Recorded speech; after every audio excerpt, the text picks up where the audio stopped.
코로나19 이후에 창문가에서 창밖 풍경을 멍하니 바라보는 사람들이 되게 늘어났다고 합니다. 그냥 우리가 드나들 수 없다 보니까 시선이라도 한번 건네보는 거죠. 특히나 작년에 제2차 대확산 시기에 많은 분들이 어찌할 수 없다 보니 그냥 창문 밖을 바라보면서 사진들을 그때 많이 찍었던 것 같습니다. 그 사진들이 지난달에 이것을 다 모아서 한번 한 사진전으로도 한번 개최했던 적이 있었습니다.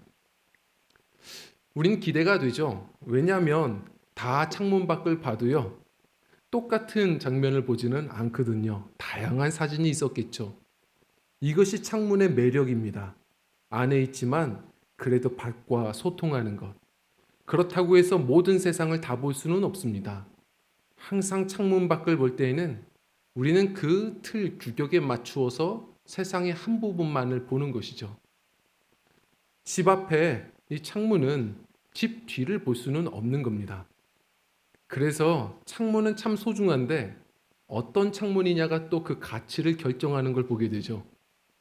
예를 들어 똑같아 보이는 집인데 채광이 잘 드는 창문이 있는 그 집이 좀 더 가치가 높아지는 걸 봅니다. 똑같은 호텔 방을 잡아도 확 트인 해변이 보여지는 그런 오션뷰 룸이 훨씬 더 이제 가치가 있는 것을 또 보게 되죠. 어떤 창문이냐가 매우 중요한 겁니다. 사람도 마찬가지입니다. 똑같이 사는 것 같지만 그러나 서로가 보는 건 분명 다릅니다. 우리가 스스로 잘 모르는데요. 다들 저마다의 그 틀을 따라 세상을 보게 되어 있습니다.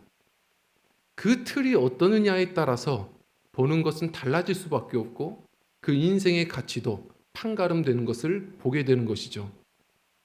오늘 본문 말씀을 우리가 함께 나눌 때 이런 생각을 하고 보면 좋을 것 같습니다. 오늘 본문 말씀에 똑같은 왕궁에서 사는데 다윗과 미갈은 분명 보는 게 달랐고 그래서 말하는 게 달랐고 그의 삶의 가치가 달라지거든요. 한 사람은 하나님께 갈수록 기쁨이 되어가는 반면에 한 사람은 갈수록 어두워지고 결국 하나님께 그런 심판도 받습니다. 바로 안타까운 이 창문을 가진 자가 미갈이라는 다윗의 아내예요. 저는 오늘 말씀을 통해서 하나님 혹시 제가 미갈의 창문을 가지고 사는 건 아닙니까? 우리 한번 스스로 돌아보고 다윗의 창문을 구하는, 그래서 평생 하나님의 은혜의 햇살을 많이 누리고 세상을 아름답게 바라보며 주님 은혜 안에서 삶의 가치가 갈수록 높아지는 그런 은혜의 삶이 우리 저와 성도님들의 삶이 되시기를 원합니다. 오늘 특별히 미갈의 창문에 어떤 문제가 있었던 것인지 우리 한번 살펴보면서 우리 주님의 은혜의 창문을 구하는 이 시간이 되었으면 좋겠어요. 첫 번째로 미갈의 창문은 어떤 문제가 있었느냐? 우리 함께 읽어보겠습니다. 시작. 법궤를 보면서도 하나님을 보지 못했습니다. 예를 들어서 제가 우리 성도님들께 이 시간 도화지 한 장씩을 다 드리고 우리 안양시, 우리 사는 지역을 한번 그려보세요라고 얘기하면 참 다양한 그림을 그리실 겁니다. 사람이 기억하는 모습은 다 관심사를 기억하거든요. 예를 들어서 뻔해요. 우리 남선교회 성도님들은 대부분 등산 좋아하시는 분들이 많아서 수리산부터 막 그릴 겁니다. 무슨 봉 그리느라 도화지가 부족할걸요. 반면에 우리 청년들은 또 문화생활 좋아해서 시내 번화가 중심으로 아마 그림을 그릴 겁니다. 무슨 영화관, 무슨 스타벅스, 뭘 그릴 겁니다. 또 반면에 우리 집사님 권사님들 늘 찬거리 때문에 고민이 많으신데 제가 보기에는 아마도 시장 중심으로 그릴 것 같아요. 중앙시장, 박달시장, 석수시장 그릴 겁니다. 우리 주일학교 아이들은요. 제가 잘은 몰라도 아마 거의 다 비슷할 것 같아요. 아마 교회 중심으로 그릴 겁니다. 지난번 학교에서 한 숙제가 있어서 저희 막내 아이가 그림을 이제 그리려고 하는데 숙제가 뭐였냐면 아빠 고장이 뭐야? 우리 고장을 그리세요 했어요. 고장이 뭐야? 그래서 이 아이들에게 참 어려운 말이구나. 그러면서 너가 살아가는 그 지역을 한번 그려보면 돼. 생각해보고 한번 그려봐. 그런데 가만히 어떻게 그리나 봤어요. 그림을 어떻게 그릴지 몰라 하더라고요. 멍하니 있다가 딱 이제 펜을 들고 그리기 시작하는데 가슴이 웅장해졌습니다. 드림교회부터 그려요. 드림교회 가운데다 딱 놓고 민망할 만큼 큼지막하게 그리고 안양시가 그렇게 그려집니다. 저는 저희 딸만이 아니라 우리 주일학교 아이들이 아마 대부분 그런 것 같아요. 교회를 되게 좋아해서 제가 지난번에는 한 친구가 목사님 제가 선물 드리려고요. 선물 가져왔대요. 그래서 뭐냐 그랬더니 일주일 동안 예배당을 건축했다는 겁니다. 그래서 뭐냐 그랬더니 이렇게 건축해 왔어요. 드림교회 멋있죠? 다음 주부터 여기서 예배하겠습니다. 일주일 동안 교회를 생각하고 또 즐겁게 이걸 또 만들었다 생각하니 참 마음이 따뜻해지더라고요. 거의 목사님들 수준이에요. 목사님들은 약도 그리라고 하면 다 교회로 그리거든요. 똑같은 곳을 살아도 보는 게 다 다릅니다. 관심사가 다를 수 있고 그리고 일터가 다르고 그래서 보는 게 조금은 다를 수 있어도 권면드립니다. 다른 건 좀 달라도 혹은 우리가 지금 보고 있는 시력이 좀 약해지고 그것이 깜깜해지는 순간이 오더라도 저는 권면드려요. 강영우 박사처럼 헬렌 켈러처럼 그리고 미랄 선교회 이재석 박사처럼 우리의 시력이 설령 어두워질지라도 적어도 하나님을 바라보는 신앙의 창문은 활짝 열려야 합니다. 갈수록 더 다윗처럼 하나님을 보는 신앙의 창문이 우리에게는 분명해져야 하고 그것이 활짝 열려야 하는 것이죠. 다윗은 그랬거든요. 그런데 미갈은 아니었습니다. 오늘 어떤 일이 있었냐면 오늘 본문 말씀 보면 지금 이스라엘 예루살렘에 드디어 법궤가 돌아옵니다. 오래전에 블레셋과의 전투에서 법궤를 빼앗겼습니다. 그리고 그 법궤가 결국은 말썽을 일으킨다 생각하여서 블레셋 사람들이 다시 이스라엘로 돌려보내 주었죠. 그러나 그것을 함부로 움직일 수 없어서 자꾸 사고가 나는 것 같아서 그냥 시골에다가 방치해 둔 지 오래되었습니다. 사울 왕 당시에 사울은 신앙에서 멀어진 인생을 살다 보니까 이 법궤에 관심도 없었어요. 그러나 다윗의 수건이었습니다. 그가 왕이 되자마자 먼저 했던 일이죠. 법궤가 다시 예루살렘에 들어오는 것. 예루살렘 중심, 다윗성 중심, 이 성소 안에 다시 찾아오는 것. 제사장들을 통해서 그것이 다시 들어오는 것이 그의 수건의 사업이었습니다. 이유는요. 법궤가 뭡니까? 미갈의 눈으로 볼 때에는 그냥 이것은 신앙 없는 관점으로 보면 나무 상자일 뿐입니다. 그러나 법궤는 하나님께서 이렇게 약속하셨거든요. 보좌는 하늘에 그러나 내 발등상은 법궤에 있다. 법궤는 이 땅에서 이스라엘을 만나주신 하나님의 임재의 장소입니다. 그래서 항상 구름기둥, 불기둥을 따라 광야에서 이동을 했을 때에도 도착하는 곳마다 성소를 만들고 그 안에다가 지성소를 세우며 그 안에 바로 언약궤, 법궤를 두었던 것이죠.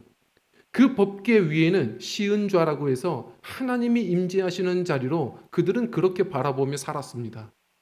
그리고 그 법궤 안에는 언약궤가 있죠. 이스라엘은 다시 말해 하나님과의 약속 주님의 율법을 따라 살아갔던 하나님 나라 백성이었어요. 다시 얘기하죠. 이스라엘은 하나님이 왕이십니다. 하나님이 통치하시는 하나님 나라 백성인데 사울은 자신의 나라를 꿈꿨지 하나님을 왕으로 여기지 않았던 겁니다. 다윗은 자신이 왕이 되었지만 그러나 그는 알았거든요. 진정한 왕은 하나님이시라는 겁니다.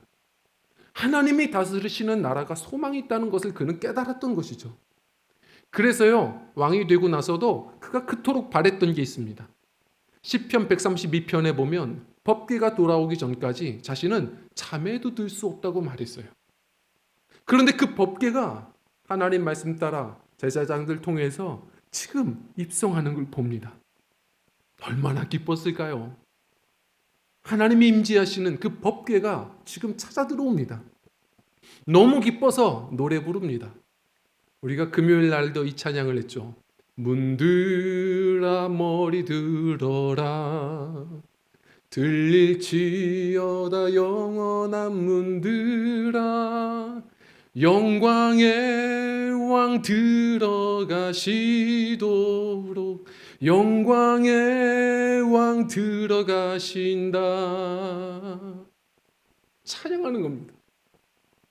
왕이 들어오시는 거예요. 다윗이 너무 기쁜 겁니다. 정신없이 춤췄습니다. 그렇게 찬양하고 노래하는데 그 기쁨, 그것을 가정에도 연결시키고 싶어서 그 기쁨 그대로 고스란히 간직한 채 모든 예배 마치고 가정으로 뛰어들어옵니다. 기다리는 미갈에게 그 기쁨의 소식을 함께 나눕니다. 그러나 미갈의 이 한마디가 그 기쁨을 다 산산조각 내죠. 미갈이 다윗에게 했던 말입니다. 우리 한번 20절 말씀 읽어보겠습니다. 시작.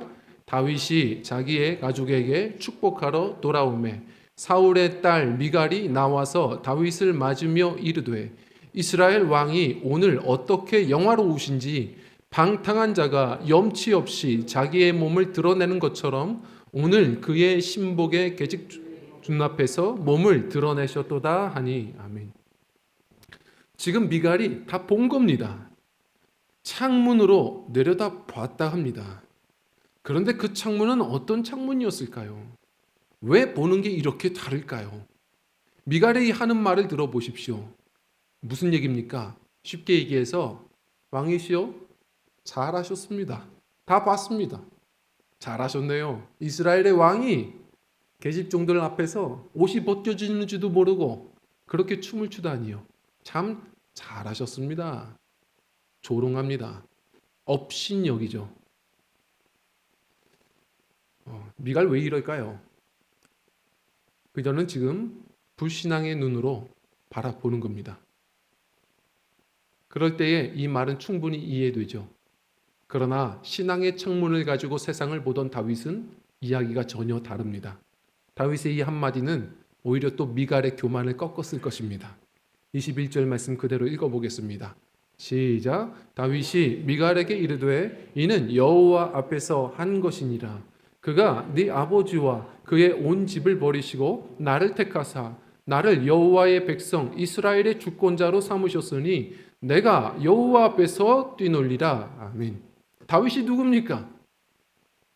다윗은 어느 곳에서나 하나님의 임재를 구했던 사람입니다.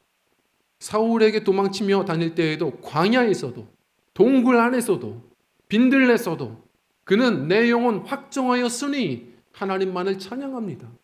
하나님, 이곳에서 주님을 만나 뵈니 이곳이 성소입니다. 이야기했던 사람이 다윗입니다. 하물며 주님이 약속하신 임재하시겠다 말씀하신 법궤가 오는데 어찌 하나님을 보지 않을 수 있습니까? 다시 말해 다윗은 얘기하는 것이죠. 그냥 나무 상자가 아니다. 지금 하나님이 함께 하신다. 나는 하나님 앞에서 춤춘 것이야. 다윗은 보는 눈이 달랐던 것입니다. 우리는 어떤가요? 한 교수님이 이런 글을 남겼습니다. 이 여교수님은 이제 아버님 없이 평생을 살아오셨어요. 이제 어머님이 23살 나이에 이 교수님을 어렸을 때 임신한 상태로 아버지는 세상을 떠났고 배운 것도 없고 재능도 없었던 이 어머님은 딸 살리겠다고 키우겠다고 참 여러 일을 하면서 고생하시며 살아왔습니다. 자신이 대학 교수까지 되고 나서 자신은 자수성가한 줄 알았는데 결혼을 하고 두 딸을 낳아보니 깨달았대요. 아, 엄마의 은혜구나. 절실히 깨닫고 감격하게 되고 그리고 어머님께 나아가서 얘기합니다. 엄마, 소원 얘기해봐. 내가 다 들어줄게요. 엄마 고마워요. 그때 어머님이 얘기하시는데 얘야 다른 건 필요 없고 엄마가 요즘에 사실은 몸이 좀 안 좋아. 교회에 다녀야 되는데 교회 갈 때 좀 태워줘라. 엄마 좀 태워줘. 그거 못 해주겠냐고. 그래서 이 딸이 드디어 교회를 한번 따라가 보는 겁니다. 그래서 차를 세우고 엄마를 예배실 안에 모셔드리고 자신은 신앙이 없다 보니 그냥 친교실에서, 교회 밖에 친교실에서 계속 엄마를 기다리며 교회 구경합니다. 그 하루에 여러 가지를 보게 되죠. 저쪽에서 먼저 예배 끝난 장로님들인지 회의를 시작하는데 고성이 오갑니다. 싸워요. 이쪽에서는 서로 돈거래를 하는 모습을 보게 됩니다. 그리고 저쪽에 친교실 한쪽에서 예배하는 자모들이 또 서로 자기 자랑하는데 심취해 있습니다. 계속해서 듣기 싫은 얘기 듣고 세상 모습 그대로를 다 바라보면서 실망했던 이 여인은, 교수님은 엄마 예배 끝나자마자 차에 태우고 다시 집으로 돌아가게 되죠. 그리고 얘기합니다. 엄마, 다시는 여기 오지 마요. 여기 수준이 떨어져. 왜 이런 데 매일 다니는 거야? 일요일마다 내가 준비할 테니까 같이 소풍 가요. 내가 재밌게 해줄게. 그랬더니 엄마는 아니다 딸아. 그러면서 얘기하더래요. 딸아, 엄마는 평생 교회 다니며 오직 주님만 바라봤는데 너는 딱 하루 와서 너무도 많은 것을 보는구나. 이때 이 교수님은 너무 놀랬다는 겁니다. 엄마가 조금 어리숙해서 속고 사는 줄 알았는데 보는 깊이가 다르다는 것을 깨달았다는 겁니다. 자신은 잘 모르지만 신앙생활은 그렇구나. 주님 바라보는 거구나. 주님 바라보며 하는 게 신앙생활이구나. 깨달았다는 거예요. 우리는 어떻습니까? 이스라엘의 찬양 중에 거하시는 하나님, 우리는 말씀을 선포하고 함께 나누지만 찬양하는 중에도 우리는 서로를 바라볼 뿐이지, 우리는 음악을 평가할 뿐이지, 우리는 함께 하시는 하나님을 바라보는데 늘 둔합니다. 예배를 드리는 이 순간에도 주의 이름으로 모인 그곳에 주님 함께 하신다고 말하는데 사람을 평가할 줄 알고 그리고 여러 가지 시설을 평가할 줄은 알지 이곳에 임하시는 하나님을 바라보질 못합니다. 교회에서도 바라보지 못하는 우리라면, 미갈처럼 법궤를 보면서도 하나님의 임재를 경험하지 못하는 인생이라면 우리는 신앙의 창이 지금 닫혀 있는 겁니다. 우리는 다윗과 같이 이곳에서도 저곳에서도 하나님의 함께하심을 바라보는 그런 하나님 나라 백성이어야 합니다. 1961년에 구소련과 그리고 미국이 우주산업 전쟁을 할 때, 서로 경쟁을 할 때 우선은 소련이 이겼죠. 그 당시 유리 가가린이 지구궤도 한 바퀴를 도는 우주여행, 우주비행에 성공하고 도착합니다. 그때 했던 얘기 두 마디 아십니까? 지구는 참 푸르다. 그리고 또 하나가 뭐였죠? 우주에 나가보니 그 어디에도 하나님이 계시지 않더라. 물론 이 말도 요즘에 얘기가 많죠. 후르시초프가 정치적으로 이걸 만들어낸 것이라고들 얘기합니다. 그 사람도 러시아 정교회 출신이거든요. 바로 이 사람은 유리 가가린이 직접 말하지는 않았을 것 같은데, 신앙인이었던 것 같은데, 그러나 아무튼 이 공산주의 국가에서는 정치적으로 그런 말을 던졌습니다. 그 다음 해가 되었을 때 존 글렌이라는 미국의 대령이 바로 지구 이 궤도 한 바퀴를 다시 성공하고 도착하면서 두 번째 여행에 성공하면서 했던 얘기가 있습니다. 우주에 나가보니 모든 곳에 하나님이 충만하게 임재하여 계시더라. 똑같은 세상을 봐도 보는 수준이 다른 것입니다. 우리 성도님들은 어떻게 보며 어떻게 살아가고 계십니까? 저는 이 말씀을 묵상하며 너무 안타까웠던 것, 사실 읽지는 않았지만 16절부터 봐야 합니다. 미갈은 뭐라고 표현하냐면 성경에서 사울의 딸 미갈이 다윗을 업신여겼단 말합니다. 사울이 죽은 지가 언젠데요? 지금 무슨 얘기입니까? 다윗의 아내 미갈이 아닙니다. 이스라엘의 왕비 미갈이 아닙니다. 굳이 그 사울의 이름을 끄집어내며 사울의 딸 미갈로 미갈을 표현합니다. 이유는요, 이 성경이 얘기하고자 하는 부분이 있습니다. 참 아쉽습니다. 아버지의 신앙의 배경에 지금 이 배경을, 불신앙의 배경을 지금 이 딸도 떠나지 못하고 있는 겁니다. 권면드립니다. 우리가 이 신앙의 창문을 가지고 살아가는 믿음들이라면 한평생 우리의 삶도 함께 하신 주님으로 인하여 든든하고 평안하고 승리하며 행복하겠지만, 더 나아가 그 창문을 통하여 함께 바라본 우리의 자녀들이 동일한 그 창문을 가지고 또 한평생을 은혜로 살아가게 될 것입니다. 믿음을 가지고 이 신앙의 창문을 붙들어 살아가는 우리 조화 성도님들이셨으면 좋겠습니다. 아무리 눈이 어두워져도 오직 우리 주님을 바라보는 그 열린 창이 있어서 오늘도 평안하시고 주님 나라를 누리시는, 그냥 지옥 뷰가 아니라, 세상 뷰가 아니라 천국 뷰를 가지고 하나님 나라를 날마다 바라보며 누리며 나누며 살아가는 우리 주의 백성들, 저와 성도님들이 다 되시기를 간절히 부탁을 드립니다. 두 번째로 우리 함께 읽도록 하겠습니다. 시작. 다윗의 겉모습을 보면서도 내면을 보지 못했습니다. 아멘. 지금 미갈의 큰 문제입니다.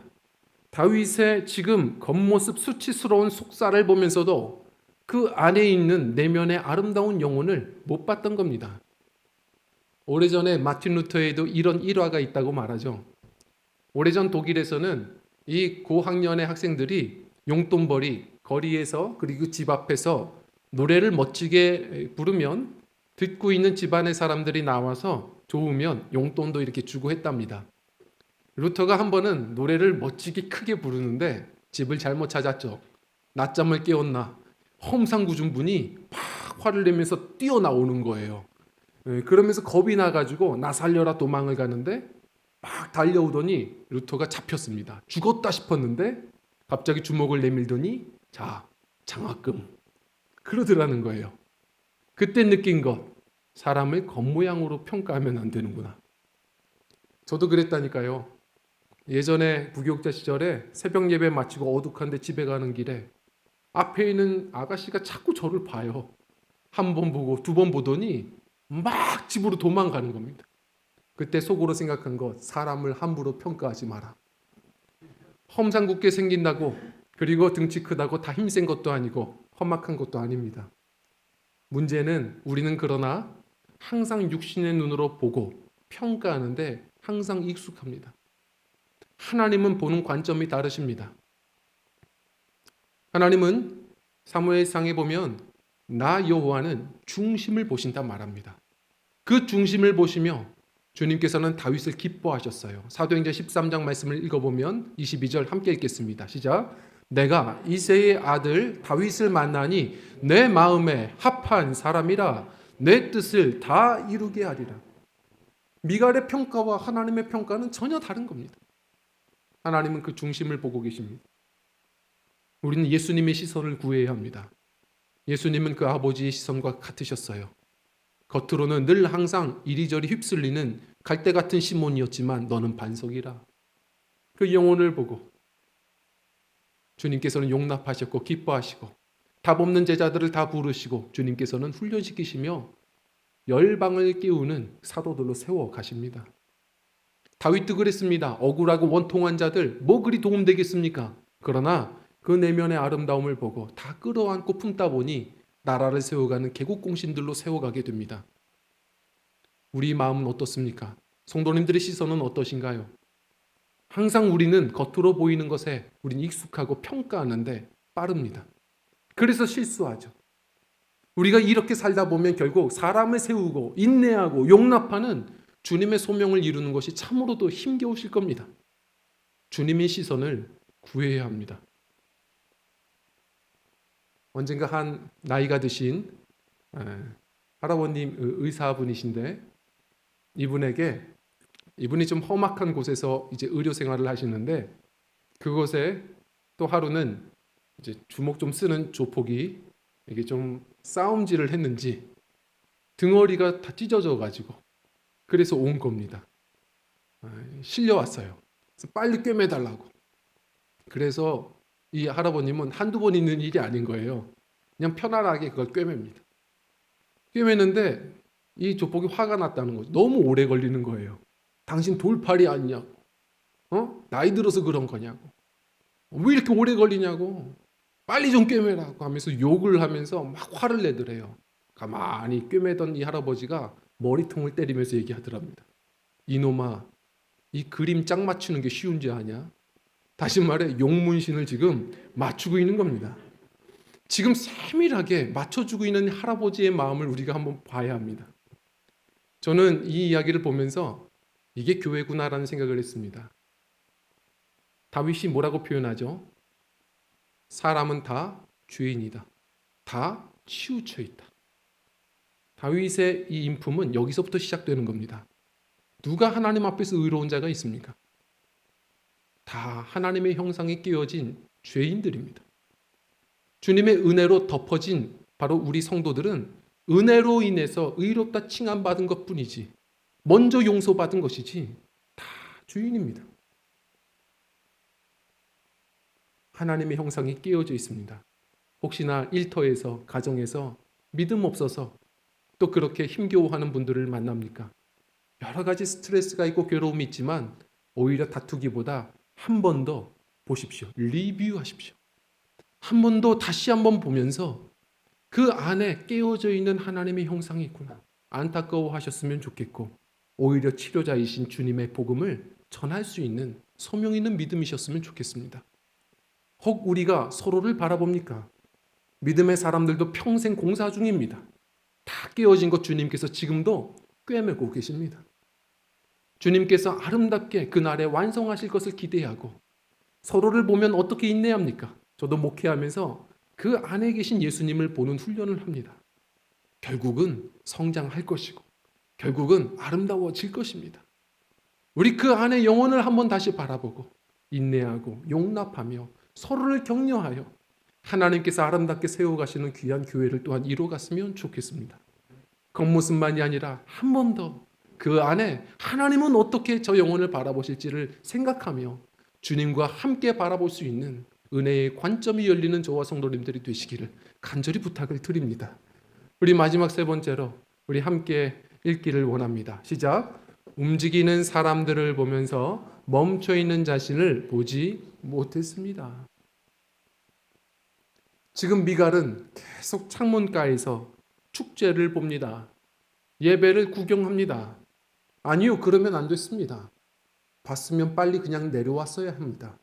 내려와서 왕비의 자리, 왕과 함께 춤추고 함께 앞서서 찬양하고 예배했어야 합니다.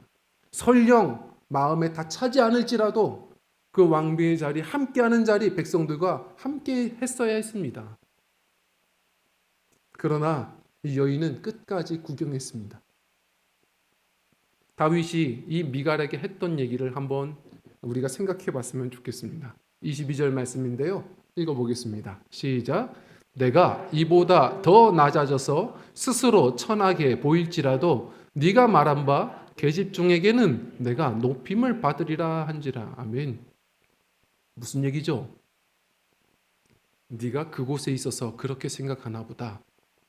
나와 함께하는 그 계집종, 네가 말하는 내 지금 벗겨진 그 몸을 보고 수치스럽게 여겼을 거라고 생각하는 계집종은 아마 그렇게 생각하지 않을 거다. 오히려 나를 존경할 거다. 네가 함께 했으면 계집종과 같이 나를 존경했을 것이다. 하나님을 예배하는 자리였다. 찬양하는 자리였다. 그 자리에 있는 사람들 누구도 그런 생각 안 했을 것이다. 선수의 마음을 관중들이 알겠습니까? 바로 예배했던 그들은 함께 감격하고 다른 수치 다 벗어던지고 어린아이처럼 하나님 찬양하는 그 자리인데 멀리서 구경했던 미갈은 남들과 달랐던 얘기를, 어두운 얘기를 쏟아낸 것이었죠. 저는 신앙생활을 하면서 목회를 하면서도 저 자신에게 그리고 우리 믿음의 사람들에게 우리는 이러한 창문을 많이 바라볼 때가 있습니다. 수많은 움직이는 사람들을 바라보고 평가하면서 정작 전혀 변하지 않는, 움직이지 않는 내 모습을 갖추고 살아갈 때가 너무도 많다는 겁니다. 내 창틀이, 내 창문에 문제가 있다는 생각은 못하고 늘 항상 움직이는 사람들만을 평가할 때가 아주 많죠. 신앙생활을 할 때도 우리가 그렇습니다. 기도는 조용히 하는 거야. 아니야. 기도는 부르짖으며 할 때 은혜가 돼. 말씀은 십자가가 주제여야 해. 아니야. 말씀은 성령 충만이 주제여야 해. 성령 충만은 비둘기같이 잠잠히 임하는 거야. 아니야. 불같이 뜨겁게 보이게 임하는 거야.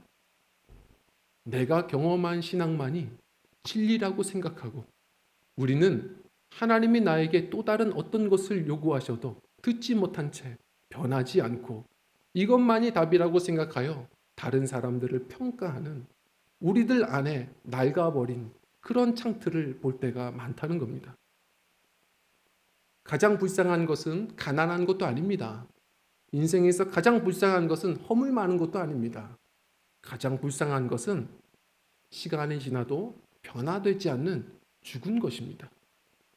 성령은 우리가 비둘기같이 임하는 사람도 있고요. 성령께서는 인격적이세요. 불같이 임하실 때도 있으십니다.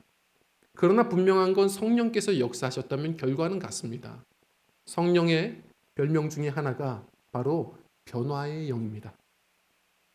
그 사람이 성령께서 함께 하신다면 갈수록 어떻게 해요? 예수님 닮아가도록 자꾸 우리를 변화시키시죠. 그래서 살아가면서 우리가 보는 눈도 조금씩 달라지고 그러면서 우리의 신앙의 깊이도 더해지는 것을 보게 되는 것이죠. 권면드립니다. 도종환 시인이 이런 이야기를 한 적이 있죠. 책꽂이를 치우며 라는 이 식구를 보면 그 가운데 이런 내용이 나옵니다. 창 반쯤 가린 책꽂이를 치우니 방안이 환하다. 창 하나 제대로 열어놓아도 하늘 전부 쏟아져 오는 것을. 혹시 내 창에 문제가 있는 것은 아닌지 우리가 그것을 조금 우리가 물러서고 치우고 나아갈 때 오히려 하나님께서 또 내게 주시는 더 많은 은혜의 햇살이 비춰지지 않을지 우리는 한번 때로는 창문은 나를 흐릿하게 보여주지만 가끔은 그 흐릿한 내 모습을 보고 나 자신을 돌아볼 수도 있어야 합니다. 이것이 신앙의 창입니다. 우리 성도님들 어떤 창을 가지고 살아가십니까? 사도 바울은 우리에게 권면했습니다.